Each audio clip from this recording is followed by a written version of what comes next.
et bienvenue dans cette nouvelle vidéo spéciale art thérapie où aujourd'hui je te propose de transformer une tache de chocolat chaud ici dans mon cas, mais tu peux le faire aussi avec une tache de café en une petite œuvre d'art très personnelle. J'ai eu cette idée puisque c'est quelque chose qui peut arriver à tout le monde. Bon là, je te l'avoue, pour ce dessin, je l'ai fait exprès. Mais pour la plupart des gens, de chocolat, ça peut sembler anodin, voire gênant. Mais pour certains dessinateurs, pour certains créateurs, derrière ces taches se cachent des créatures parfois un peu mystiques. Moi ici, cette tache m'a vraiment fait penser à une sorte de tête d'hippopotame penchée un peu en arrière avec sa grande gueule ouverte. C'est pour ça que je vais le représenter comme cela. Je te laisse découvrir un petit peu. Donc si tu as envie d'essayer, fais tout simplement une tache avec du café ou du chocolat. Repasse tous les contours de la tache que tu as envie de faire ressortir avec un feutre noir. Donc moi ici j'avais commencé avec un feutre à mine fine. Bien évidemment ce feutre m'a lâché en cours de dessin. Je suis donc passée avec une mine un petit peu plus épaisse. Et au final j'aime beaucoup le résultat, je trouve que ça fait encore plus ressortir la tache. Et donc une fois que tu auras fait tous tes contours, tu vas pouvoir te faire plaisir à l'intérieur de cette tache, représenter des motifs ou juste des traits ou des formes, vraiment tout ce qui te passe par la tête. Le principe de l'art thérapie, c'est ça. Donc moi j'ai fait à quelques endroits à l'intérieur du corps de ma créature, j'ai repassé quelques formes de chocolat en noir et là sur le côté, comme tu peux le voir, j'ai pris le parti de vraiment faire ressortir un bout de ce corps de cette créature avec tout simplement des cercles dans un sens et dans l'autre.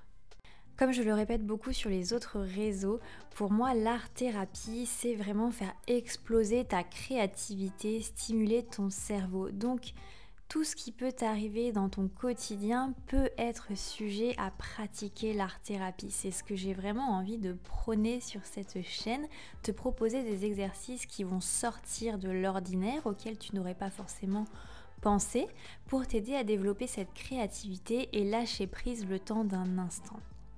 En fait, tout simplement, je suis partie du constat de la définition tout simplement de l'art-thérapie. En fait, l'art-thérapie, c'est une discipline qui se situe au croisement entre la science et l'art.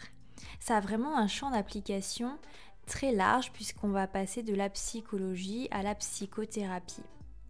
Et l'objectif de cette thérapie, de l'art-thérapie, c'est vraiment d'utiliser l'art comme médium pour aider les personnes à effectuer une transformation ou un changement dans leur vie ou dans leur cheminement de pensée.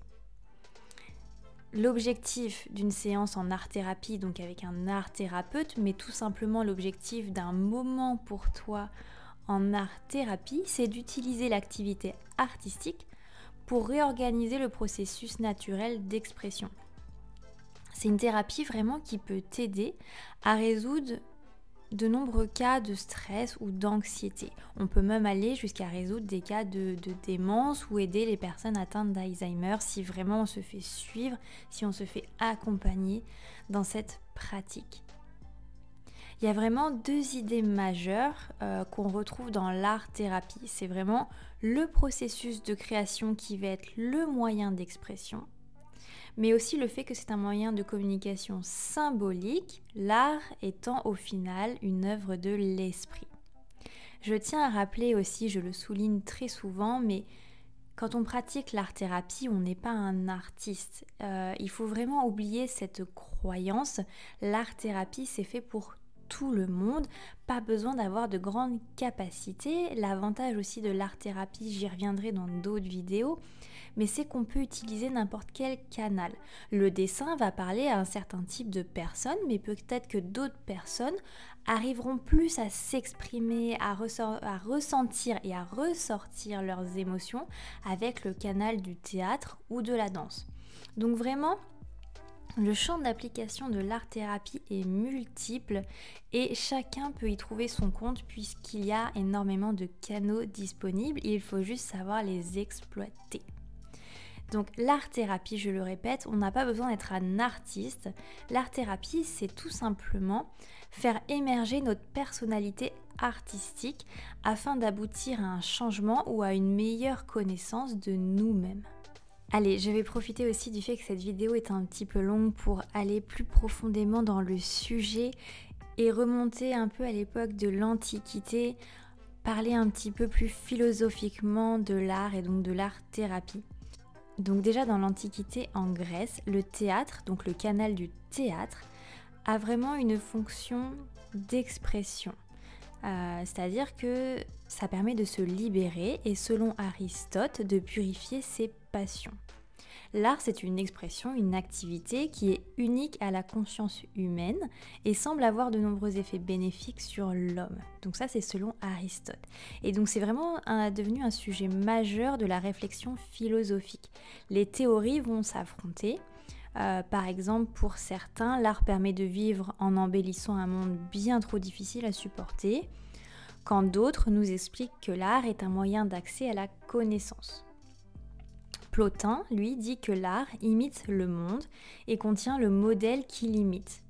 L'œuvre d'art possède donc un savoir vraiment intuitif, différent de celui qui est transmis par le langage. L'art, donc pour Plotin, c'est une réalité sensible, palpable et non un simple concept. C'est pour lui un pont entre l'esprit et la matière. Contrairement, la pensée romantique, donc le courant philosophique romantique, le voit comme un révélateur humain. En le transfigurant, l'art révèle le monde. Donc le côté thérapeutique de l'art va se répandre avec le célèbre Freud, puisque pour lui, l'artiste crée avec des processus qui sont proches de ceux du rêve. Freud, c'est vraiment le philosophe qui nous expose le monde du rêve. Donc l'art permet pour lui de transposer ses passions sur un autre plan. Donc un autre philosophe qui nous parle de l'art-thérapie, donc qui a un avis un peu contraire, c'est Schopenhauer, qui pour lui, le monde est vraiment un abîme de souffrance, dépourvu de sens, et il voit dans l'art un remède et une consolation. Donc en ce sens, l'art semble posséder vraiment une visée thérapeutique certaine pour ces deux philosophes. Pour continuer ce dessin, j'ai fait le choix de remplir tout le fond blanc en dégradé de couleurs. Donc c'est un dégradé que j'ai réalisé au crayon de couleur.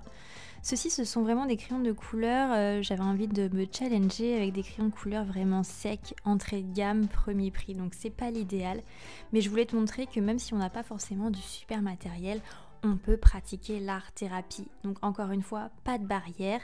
Même si tu n'as pas du super matériel, tu peux te faire plaisir. Donc tout simplement, pour réaliser un beau dégradé de couleurs, il faut prendre généralement 3 couleurs. 3 couleurs, comme tu le vois par exemple ici, j'ai pris du rouge, du orange et du jaune pour faire un dégradé dans les teintes orangées, un peu pour représenter un peu le feu. Du coup, il suffit de commencer par la couleur la plus foncée et de tirer vers la couleur la plus claire.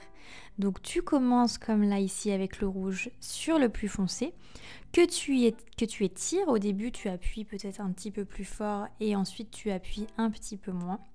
Et tu repasses avec ensuite le orange, pareil, tu commences plus fort et en l'étirant tu appuies un peu moins et tu repasses avec le jaune pour tout simplement en fait mélanger tous les pigments ensemble.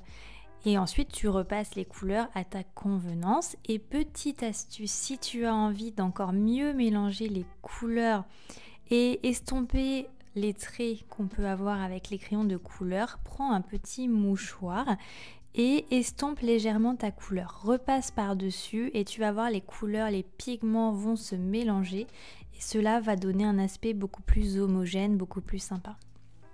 Après la philosophie, pour revenir à un aspect un petit peu plus scientifique de l'art-thérapie, donc de nombreuses études font le lien entre l'art-thérapie et les neurosciences. Ces deux disciplines qui sont apparemment intimement liées et sur lesquelles on fait de nombreuses découvertes, de nouvelles découvertes sur le fonctionnement du cerveau. Ils ont mis en évidence qu'on voit maintenant le cerveau comme un système interconnecté où chaque hémisphère, donc l'hémisphère gauche et l'hémisphère droit du cerveau, est sollicité par l'art-thérapie.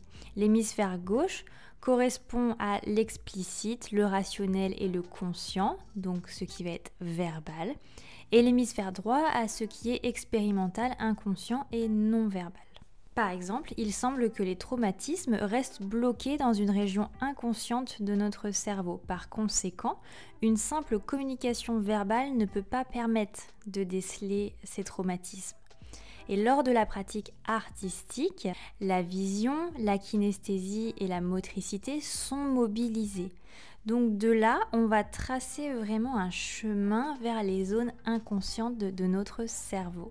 C'est pour ça que l'art semble être un moyen de communication non verbale idéal pour exprimer ce qui ne peut pas l'être avec des mots. L'art, ça va engendrer une stimulation sensorielle qui semble pouvoir être bénéfique à de nombreuses pathologies, mais également au développement de l'enfant, par exemple.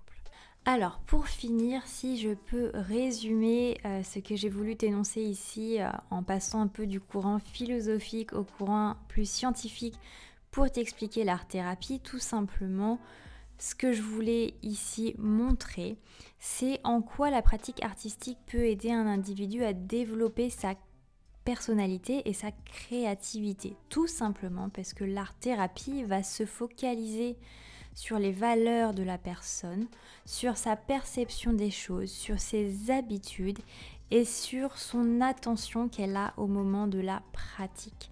Ça va permettre ainsi d'accéder à une meilleure connaissance de soi-même. Voilà, j'espère que j'aurai bien résumé ce que j'ai voulu te transmettre ici.